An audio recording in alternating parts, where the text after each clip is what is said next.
राधे राधे दोस्तों, आप सभी को छठ पूजा की बहुत सारी शुभकामनाएं। छठ पूजा लोक आस्था का महापर्व है जिसमें छठी मैया यानी षष्ठी देवी की पूजा की जाती है।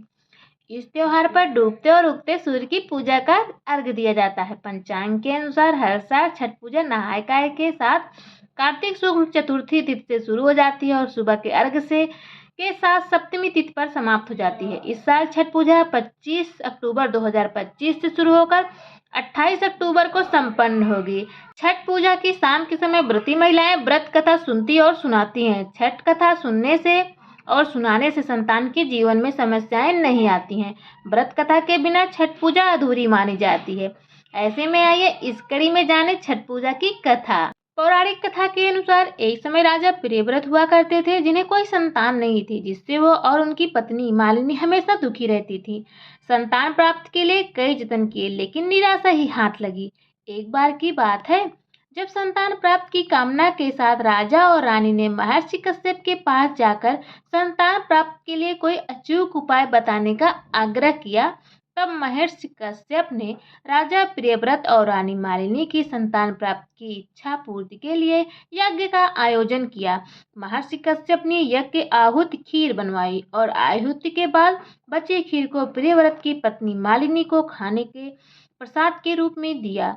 खीर के प्रभाव से रानी गर्भवती हो गई, लेकिन 9 महीने बाद रानी ने एक मृत पुत्र को जन्म दिया। ऐसी स्थिति में राजा रानी और दुखी हो गए।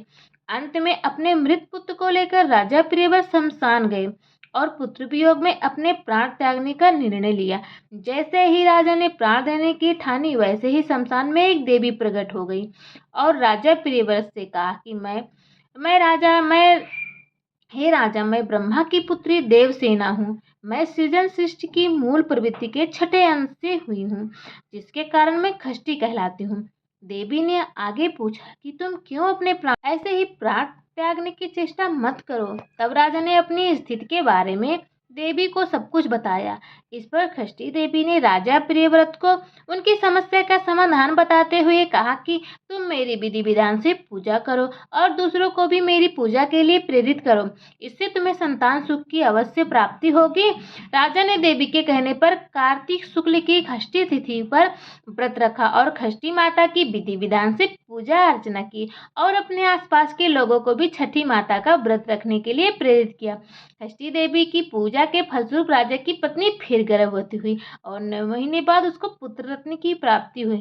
इस तरह हर कार्तिक शुक्ल पर षष्ठी तिथि पर छठी मैया की आराधना की जाती है और व्रत का संकल्प लिया जाता है।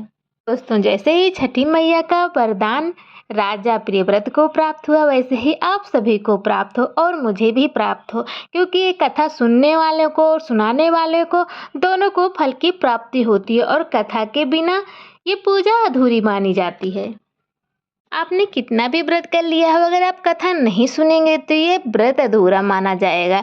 जैसे कि सत्यनारायण भगवान की पूजा में बिना कथा के व्रत अधूरा माना जाता है, वैसे ही इसमें भी है। तो दोस्तों, आपको व्रत कथा सुनना भी है और दूसरों को सुनाना भी है, जिससे आपको पूर्ण फल प्राप्त हो। चलो, मैंने तो फल प्राप्त कर लिया, अब आपकी बारी है।